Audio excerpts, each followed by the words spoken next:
샬롬. 오늘도 우리 하나님의 은혜와 평강이 우리 사랑하는 성도님들과 함께하기를 소원합니다. 오늘 우리가 함께 나눌 하나님의 말씀 누가복음 5장 27절에서부터 39절까지 말씀 가지고 함께 나눕니다. 그 위에 예수께서 나가사 레위라 하는 세리가 세간에 앉아있는 것을 보시고 나를 따르라 하시니 그가 모든 것을 버리고 일어나 따르니라. 레위가 예수를 위하여 자기 집에서 큰 잔치를 하니 세리와 다른 사람이 많이 함께 앉아있는지라. 바리새인과 그들의 서기관들이 그 제자들을 비방하여 이르되 너희가 어찌하여 세리와 죄인과 함께 먹고 마시느냐. 예수께서 대답하여 이르시되 건강한 자에게는 의사가 쓸데없고 병든 자에게라 쓸데있나니 내가 의인을 부르러 온 것이 아니요 죄인을 불러 회개시키러 왔노라. 그들이 예수께 말하되 요한의 제자는 자주 금식하며 기도하고 바리새인의 제자들도 또한 그리하되 당신의 제자들은 먹고 마시나이다. 예수께서 그들에게 이르시되 혼인집 손님들이 신랑과 함께 있을 때에 너희가 그 손님으로 금식하게 할 수 있느냐. 그러나 그날에 이르러 그들이 신랑을 빼앗기리니 그날에는 금식할 것이니라. 또 비유하여 이르시되 새 옷에서 한 조각을 찢어 낡은 옷에 붙이는 자가 없나니 만일 그렇게 하면 새 옷이 찢을 뿐이요 또 새 옷에서 찢은 조각이 낡은 것에 어울리지 아니하리라. 새 포도주를 낡은 가죽 부대에 넣는 자가 없나니 만일 그렇게 하면 새 포도주가 부대를 터뜨려 포도주가 쏟아지고 부대도 못쓰게 되리라. 새 포도주는 새 부대에 넣어야 할 것이니라. 묵은 포도주를 마시고 새 것을 원하는 자가 없나니 이는 묵은 것이 좋다 함이니라. 아멘. 오늘 우리는 이 예수님께서 이 세리 마태를 부르시는 그 장면에 관해서 함께 나누게 될 것인데요. 자, 이 세간에 있던 마태를 부르시고 지금 마태는 어떻습니까? 예수님을 따르면서 자기 집에서 큰 잔치를 열지요. 이때 역시나 이제 바리새인과 서기관들이 예수님이 찾아와서 그 금식하지 않는 것에 대해서 비방하는 그런 내용들이 오늘 말씀 가운데 계속해서 나오고 있습니다. 우리는 오늘 이 부르심에 대해서 좀 생각해 보고 싶은 부르심에 관해서 생각해 보고 싶은데요. 자, 먼저 예수님께서 이 땅 가운데에 왜 오셨는지를 먼저 예수님께서는 말씀해 주시는 장면이 오늘 우리 이 32절에 보면 이렇게 나오죠. 내가 의인을 부르러 온 것이 아니요 죄인을 불러 회개시키러 왔노라. 의인을 부르러 온 것이 아니요 죄인을 불러서 회개시키러 왔노라. 예수님께서 이 땅에 오신 목적이 죄인을 불러서 회개시키러 왔다. 이렇게 지금 주님께서는 말씀하시는 것이죠. 여러분, 우리 모두가 죄인이라는 것을 먼저 우리는 인식을 해야 된다는 것입니다. 우리가 의인인 척하게 되게 되면 우리는 주님으로부터 아무런 것도 구할 수가 없게 됩니다.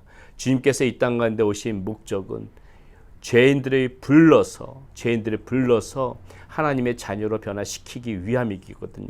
죄인들을 불러서 자신의 잘못을 인정하게 하고 내가 죄인임을 알고 주님 앞에서 회개하게 하고 하나님의 자녀로 변화시키기 위해서 예수님께서 이 땅 가운데 오신 것입니다.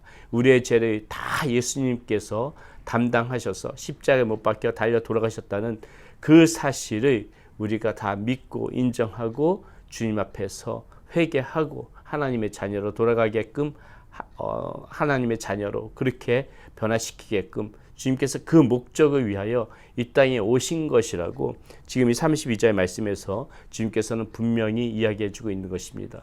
그러므로 우리가 이 말씀 가운데서 이 부르심에 대해서 항상 생각할 때 우리가 제일 먼저 생각해야 될 것은 무엇이냐면요. 바로 저와 여러분들이 하나님 앞에서 용서받을 수 없는 죄인이었다는 그 사실에서부터 먼저 출발해야 된다는 것이지요. 내가 죄인이라는 인식이 없으면은 우리는 하나님 앞에 용서를 구할 것 아무것도 없는 것입니다. 그저 교만하게 살 뿐이죠. 의인이라고 착각하면서 살아가게 되는 사람이 어떻게 회개할 수가 있겠습니까? 그러면 구원도 없는 것이에요. 여러분, 그러므로 우리가 항상 생각할 때 용서받을 수 없는 나를 하나님께서 사랑하셔서 예수 그리스도를 보내주시사 나의 죄를 이렇게 대신 감당하셨구나. 그래서 내가 용서받았구나. 항상 이 사실을 먼저 인식하고 이것을 먼저 고백하는 것에서부터 우리의 신앙은, 우리의 믿음은 거기서부터 출발하는 것입니다.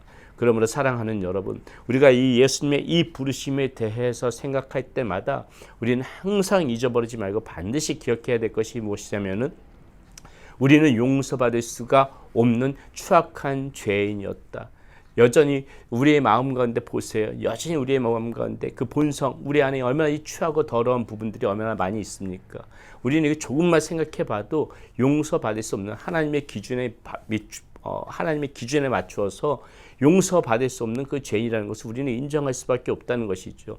스스로 우리 자신을 둘러봐도 우리는 그렇게 느낄 것입니다. 양심이 있다면 다 그렇게 느낄 수밖에 없을 것이에요. 하지만 이런 우리를 하나님께서 사랑해 주셔서 여전히 취약하고 추한 그런 더러운 죄의 본성들 그대로 있음에도 불구하고 하나님께서는 예수 그리스도를 보내주시사 우리들의 용서해 주기를 원하셨다. 그리고 예수 그리스도께서는 우리의 죄, 우리가 담당해야 될 그 심판을 대신 받으셨다. 이 사실을 항상 우리가 마음 가운데 생각해야만이 거기서부터 우리가 죄인이라는 인식이 있을 때만이 먼저 하나님 앞에 우리가 머리를 숙이고 하나님의 긍휼하심을 구하고 주님 앞에 겸허히 나올 수가 있는 것입니다. 절대로 우리가 의인이라고 착각해서는 안 되고 아마 저와 여러분들 중에서 아무도 그렇게 생각하시는 분 없으리라고 생각합니다. 그래서 너무나도 감사한데 우리는 항상 그러한 의인이라고 생각하지 않게 되면은 우리는 교만할 수가 없는 것이고 늘 주님 앞에서 여전히 부족한 날에 하나님께서 사랑하셨다는 그런 겸손한 마음으로 먼저 나오는 것이 그것이 항상 우리의 신앙에 있어서 우선이다. 그것을 먼저 여러분 이 부르심에 대해서 우리가 말씀을 듣고 생각할 때마다 그 점을 먼저 생각해야 된다는 것이죠. 자, 주님께서 이렇게 부르러 오셨다면 우리의 모습은 어떻게 해야 합니까? 오늘 이 마태 레위가 잘 그것이 지금 보여주고 있죠. 어떻습니까? 27절, 28절 말씀 보겠습니다. 그 후에 예수께서 나가사 레위라 하는 세리가 세간에 앉아있게 되는 것을 보시고 나를 따르라 하시니 그가 모든 것을 버리고 일어나 따르니라. 예, 레위라 하는 사람이 마태지요. 자, 마태는 세간원이었습니다. 누구보다도 죄인이었지요. 이 유대 민족들에게 정말 모든 지탄을 받는 그러한 정말 죄인 중에 죄인이었습니다.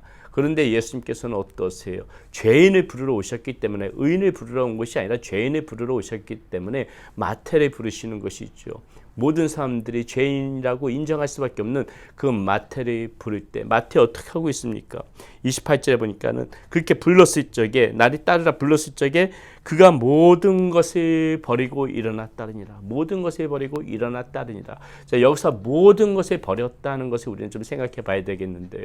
자, 오늘날에 우리가 이 모든 것을 버리고 떠났다. 우리의 모든 직업도 버리고 가족도 버리고 그렇게 주의 종의 길로 떠났다. 예, 그렇게 떠나시는 분들도 계십니다. 정말 귀한 어떠한 하나님의 특별하신 목적 때문에 사명을 감당하시는 그런 귀한 역할을 감당하시는 분들도 있죠. 그러나 정말 저와 여러분들이 어떤 이런 일상에서 이 모든 것을 버려두고 따른다는 이 의미를 어떻게 받아들여야 될 것이냐.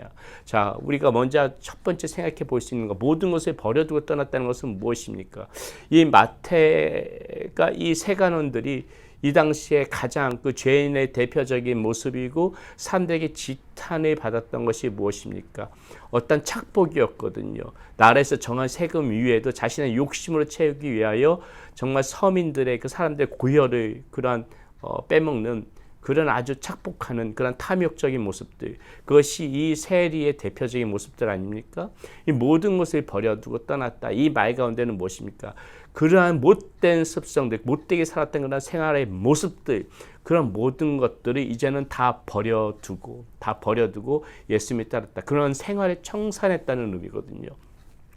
그렇다면 우리는 이 마태의 모습에서 그런 부분들을 생각해야 된다는 것이죠. 마태처럼 어떤 예수님의 제자의 길로 가기 위해서 직업도 버리고 모든 것들을 버리고 예수님을 다 따라갈 수는 없을 것입니다. 여러분들이 다 그렇게 할 수는 없는 것이죠. 그렇다면 우리는 이 모든 것을 버려둔다는 의미는 무엇인가?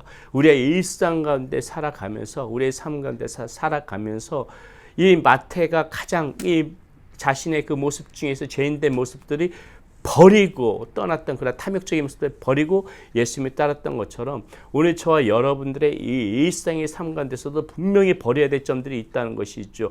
죄악된 모습들이 있다는 것입니다. 죄 있는 습성들이 있다는 것이에요.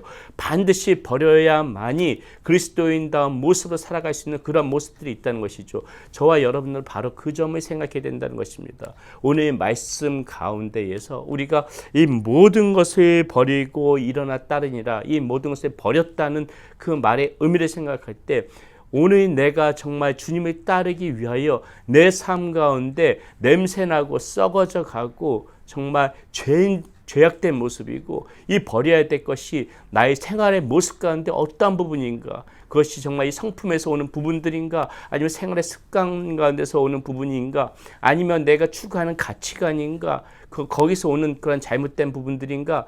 이런 것들을 생각하면서 여러분 곰곰이 생각해 보시면서 오늘 저와 여러분들 실천해 나갈 수 있는 버려둘 것이 무엇인가? 그것을 우리는 반드시 생각하고 그것을 버리면서 주님을 따라야 된다는 것이에요.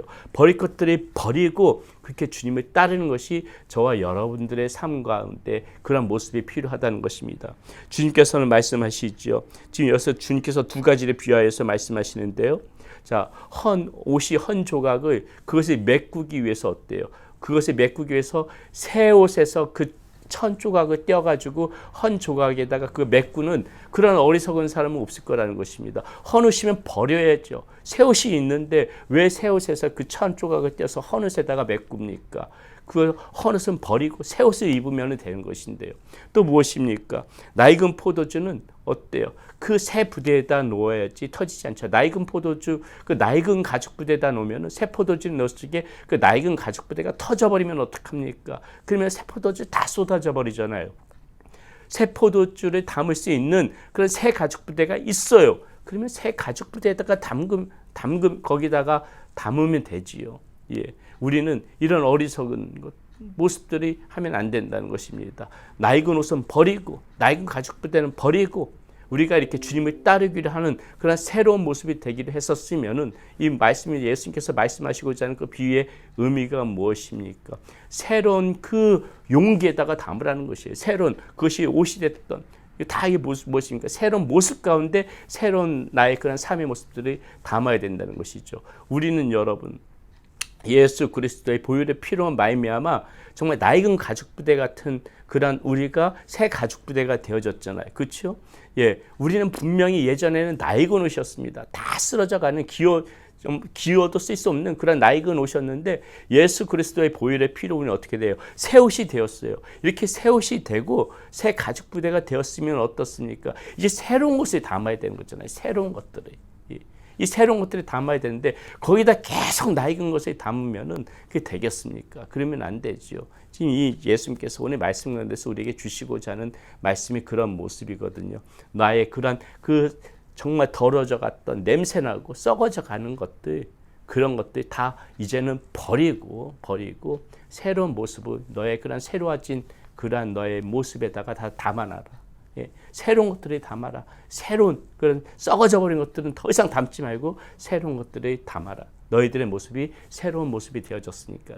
여러분 우리가 오늘 말씀 가운데 그것을 반드시 우리가 생각해 봐야 된다는 것입니다. 주님께서 우리들을 그렇게 하기 위하여서 이 땅 가운데 오셨고 우리들 그렇게 만들어 주시기 위하여 불러주셨다는 것입니다. 그 부르심에 합당한 삶을 우리는 이제는 살아야 되겠지요.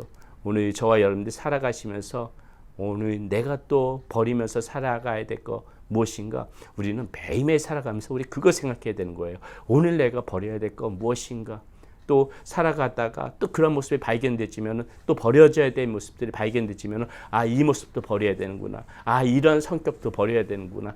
이런 생각도 버려야 되는구나. 자꾸 버릴 것들을 생각하고 우리 안에 새 것을 담는 그러한 저와 여러분들이 되어지셔야 될 것 같습니다. 오늘 말씀 가운데서 우리 주님께서 주신 이 말씀 잘 생각해 보시는 그러한 시간들이 되시기를 바라겠습니다. 기도하겠습니다.